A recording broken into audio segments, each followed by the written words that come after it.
পেটের জ্বালা বড় জ্বালা, পেটের জ্বালা বড় জ্বালা। গরিব মানুষ, গরিব হয়েছি, কি করব?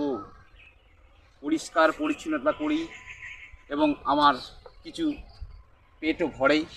এই যে বোতল কুড়িয়ে কুড়িয়ে খাই, আমি সেই আজিজুল বোতল কুড়িয়ে কুড়িয়ে খাই, বোতল কুড়িয়ে কুড়িয়ে খাই। কী করব?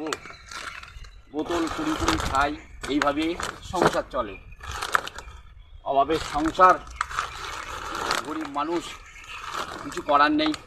বোতল কুড়িয়ে কুড়িয়ে খাই, পরিষ্কার হয়, সমাজের পরিষ্কার, আমারও কিছু পেটে কাজে লাগে পয়সা। তো কিমা, এইখানে এত হনুমান, আমি কোন দিকে যাব? আমি কোন দিকে যাব? কিমা, এত হনুমান, এই এই আমি কোন দিকে যাব? কি করে? No, no, no, no.